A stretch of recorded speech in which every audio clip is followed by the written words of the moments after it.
guys, it's Jen for ThermoWeb, and this week, ThermoWeb is teaming up with Art Impressions to bring you some fun projects using the ThermoWeb products and the Art Impressions products. So this is a stamp set that I chose to work with, and it's called Dairy Christmas, and it's super cute. It's just a fun little Christmas stamp set that has dairy and farm animals on it.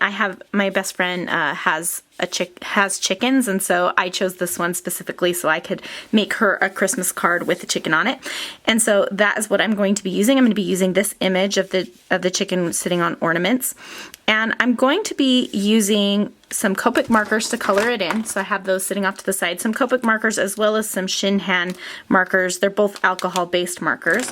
I'm going to be using Memento Tuxedo Black ink to stamp with, as well as I'm going to be using some champagne deco foil, as well as the deco foil adhesive pen, and I'll show you what I'm going to do with that in a little bit. Some double-sided tape, some 3D foam squares, and then a few other things that I'll show you along the way. So I'm going to go ahead and get started on this card with you. I'm going to start by stamping this little chicken with some Memento Tuxedo Black ink, and that's some ink that works well with Copic markers. And I'm using some various shades of kind of peaches and browns here, and the shades that I'm using are E11, E15, and E18 to color the chicken. I am not an amazing Copic colorer, but what I do is just start with the lighter shade, and then I go in with some kind of doing some shading with the next shade, and then I go back to the lighter shade to kind of blend the two together.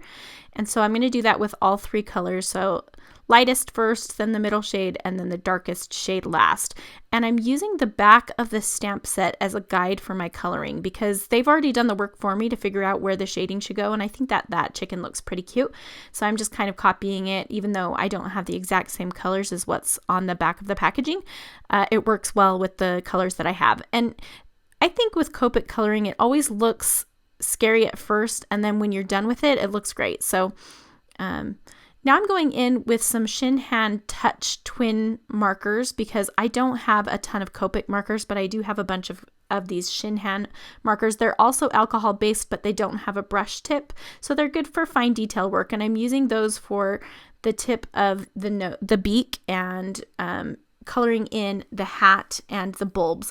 Now, something I will say about red is a good color for shading with red if you don't have two shades of red is kind of like an orangey reddish brown color, which is what I used on the chicken, and that works really great for shading with the red colors. So for the Shinhan markers, I'm just looking at them here, and I'm using the red is R11 Carmine, and then I used orange for the beak, and that was YR24, which is marigold, and then I used mahogany, which is BR96, and then for the greens, the lighter color is leaf green, which is GY234, and the darker color is sap green, which is GY235.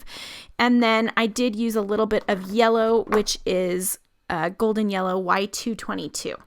So that's what I used there. Now I'm going to hand cut out this little chicken, and I'm sorry that it's off camera a little bit, but I'm going to skip ahead here anyway so that you don't have to watch me hand cut. But I'm trimming pretty close to the edge, and around where the bulbs are, like the place where you would hang up the ornament, I am just leaving a little white edge.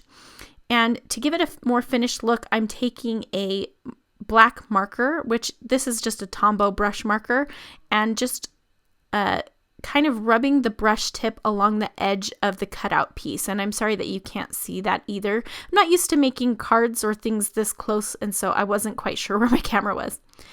So now what I want to do is I want to make a cutout on the front of my card, and you can see that my card has a little lip on the right hand side. The front piece is a little bit smaller than the back, and that is purely because I didn't measure it right, but I'm going to plan to just make something make the edge of that card stand out. So what I'm doing now is grabbing some washi tape to tape down this circle where I want it to cut out, and I'm going to have that chicken peeking through. And this cutout circle ends up being 2.5 inches. That's the size on that one. And I'm just going to drag over my Big Shot and run this through really quick. So I'm just going to sandwich it between the two top plates. The Big Shot machine comes with a little like a guide. It tells you exactly how to sandwich things up if you're not sure. So I'm just going to run that through my machine, and now I am ready to kind of put together the rest of my card. So just making sure that that's the spacing I wanted for my chicken, and I really like the way that's looking. So I'm going to go ahead and move forward with that. And I am going to do something on the background of the card, which is, well, before I do that, I'm trying to decide how I want to do my sentiment, because I'm going to do some foiling on the front of my card. I know that I'm going to have to put my sentiment on another piece of cardstock because I won't be able to stamp it directly to the paper. So I'm stamping it on some extra paper off here to the side, just a scrap piece of paper, and I'm using the same black ink just so that the blacks match, and it says no peeping till Christmas, which is cute. And I'm just making sure I get it nice and inked up and then stamping it down there. And I'm going to trim that, and you'll see here in a minute, I messed it up the first time, so I end up flipping the piece of paper over and stamping it on the back, which is fine. I just didn't press hard enough on the bottom. So now that that is stamped, I'm going to go ahead and cut that out. I'm just going to cut off so that there's equal spacing on both sides. And I'm stamping on some Bristol paper, which is what I used for my background paper because it's thicker and heavier. And so it's taking the ink a little while to dry. And so I just used my heat tool really quick to go ahead and make sure the sentiment was completely dry before I go ahead and cut it out. And so now I am going to just get this arranged on my background. Now you can see that I'm going to make kind of a little faux banner. And this is something I learned from Jen McGuire, who is Jennifer McGuire Ink here on YouTube. And what you do is you can cut the sentiment in a rectangle and then cut 2 square pieces of paper with a dovetail on the ends. And it looks like it's a banner, even though it's 3 separate pieces of cardstock. So what I'm doing now is I am drawing with my Deco Foil pen. I'm going to draw just kind of a grid on the background, a very loose one, and I love the way it ends up looking. It ends up looking like chicken wire. So this pen just has a sticky ink in it, and what you do is you draw it on, and then anywhere that you draw, that sticky ink will cling to the gold or to the foil. And so I've gone ahead and drawn that on. It takes just a few seconds to get tacky. I place my foil down, and if you want a really clear impression, it's a good idea to run it through a die cutting machine just for the pressure. And so I'm just running it through my Big Shot a couple of times, and then I decided to just throw in a piece of cardstock kind of as a shim to just get a little bit so that it could press down a little bit harder on that. And now I'm going to go ahead and peel it off, and you can see that lovely kind of looks like chicken wire. And I love the kind of shimmer that it has. So I mentioned before that the front of my card is a little bit smaller than the back. And so what I'm going to do is put a little bit of gold foil on the back of the card so it peeks through on the front.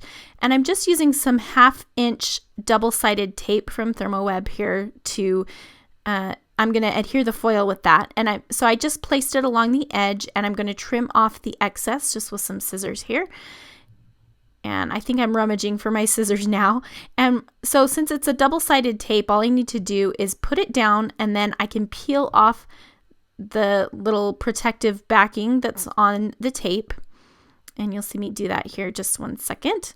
And then stick my foil down to it and kind of give it a good rub. It just needs the pressure. The stickiness and the pressure combined is what will adhere the foil to it. So here I'm just peeling off the backing, and now I'll go ahead and stick a piece of foil. Now I'm using champagne colored foil. That's my favorite color. It's kind of a soft gold color. And just kind of giving it a good rub with my finger. You can kind of tell when I rub it where it's adhering. And then I will just peel it up and get that big reveal, which is my favorite part of this whole process. So there you go, nice and clean. And here you can see that shimmer, and you can see it on the edge of the card, which I think looks really nice. So now I am ready to go ahead and place down my chicken. I'm using some foam squares, and I'm using the variety pack, which comes with larger and smaller foam squares. And just peeling off the little backing pieces, and then I'm going to stick it in the center of my card where I have that circle cut out. And there we see right there, it's placing it right in the center. And then it'll be cute when you open the card, it'll still be there. And then I'll put my sentiment here on the front. So it says no peeping till Christmas. And I like the way that looks. So I'm going to go ahead and I'm looking for my little banner pieces that I cut. And what I decided to do was take my black pen and just rub it along the sides again of the little cutout piece, just so it stands out a little bit. It's white on white, so I wanted to give it a little more definition. And I'm sorry again that this is out of frame, but I'm just taking the edge of the brush pen and dragging it across the side of the paper to get that look. And right there, I thought I was putting it in frame, but I'm still not. So there you can see it gives it just a little black edge. And I did it to all of the pieces. And now I'm just using some little tape runner, again from Therm to get that glued down. And I'm just centering it below the circle. And then what I'm going to do with the edge pieces is just kind of tuck them up underneath that rectangle that has the sentiment on it. And just leaving a little space where it sticks out of the bottom, and it kind of makes it look like it's a banner that I cut out of paper, even though it's 3 separate pieces. And again, I think I said this before, but I learned that trick from Jennifer McGuire. And I love that trick. It's super easy and a great way to get a look without going to a lot of work. There are dies that work like that, but I don't have any. So just trying to make sure that they're both the same, that they're aligned correctly, and that is going to complete my card. So here you can see kind of the shininess and the shimmer that it has. It was super easy, fun to create. I think I'll definitely be making a few more of these, and I hope that you have enjoyed watching and gotten some good ideas on how to use some foil as well as these really cute art impressions stamps. You can find out more information over on the Therm blog at thermoweb.com/blog, and you can take a look all week. There will be blog posts with this collaboration of art impressions and Therm. So here's a few different photos of the finished card. It's hard to photograph that foil, but and here it is on a white background, just so you can kind of get a different look at it. Thanks so much for watching, and I hope that you'll stop by again very soon.